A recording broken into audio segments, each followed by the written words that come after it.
वाटतं ते समोरच्यांना वाटतं, आम्हाला काही वाटत नाही. आम्ही निवडणूक आहे आणि निवडणुकीला सामोरे जात आहोत. शिंदेगड दावा करताय की जयंत पाटील पडतील असा दावा करताय. ठीक आहे ना, ते आता काय चंद्राच्या पण निवडणुका लढतील, दुसऱ्या ग्रहांवर लढतील, लढू देतं ना.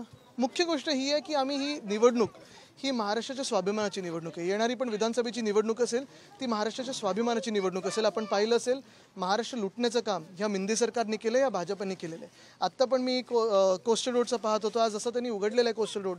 आमचा प्रोजेक्ट 7 महिने लेट त्यांचं उद्घाटन चाललं आहे, तेही पार्शल ओपनिंग केलं आहे आणि कुठेही काही प्लॅनिंग दिसत नाही. पूर्ण आमचं वलडी तुंबलेलं आहे ट्रॅफिकनी.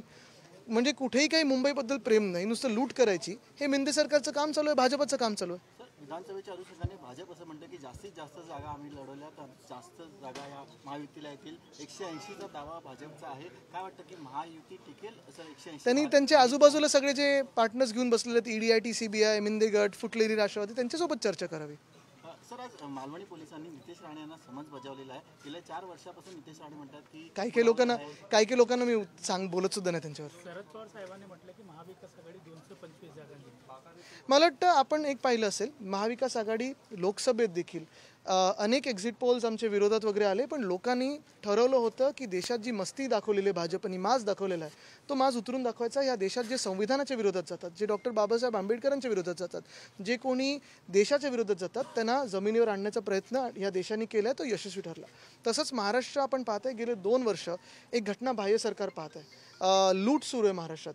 आज शेतकरी त्रस्त आहे, महिलांवर जे अत्याचार सुरू आहेत. आपण पाहता इथेच आमच्या कोळीवाड्यात काल परवाकडे जी kill and run, hit and run मी बोलणार नाही, किल अँड रन ही जी घटना झालेली आहे, अजूनही न्याय मिळणं गरजेचं आहे. आणि अशा सगळ्या परिस्थितीत महाविकास आघाडीच्या मागे लोक भक्कमपणे उभे आहेत. कारण आमच्या 2.5 वर्षामध्ये उद्योग क्षेत्र असेल, कृषी असेल किंवा इतर काही आपण पहा, महाराष्ट्रात सुख शांती समृद्धी होती. कोविडचा काळ जरी असला तरी कामं नीट होत होती, लोकांची कामं होत होती. सर, समृद्धीबद्दल तुम्ही म्हणाला, समृद्धी महामार्गाला अनेक ठिकाणी भेगा पडतायत, कुठे खड्डे पडतायत. समृद्धीला पडलेलं आहे, MTHLच्या त्या रॅम्पला पडलेलं होतं.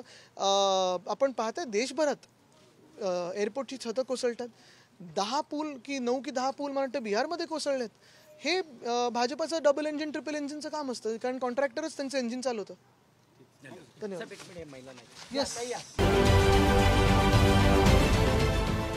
देश विदेशातील प्रत्येक घडामोडींचे लाईव्ह अपडेट मिळवण्यासाठी आता साम टीव्हीच्या सर्व सोशल मीडिया प्लॅटफॉर्मला लाईक, फॉलो आणि सबस्क्राईब करा.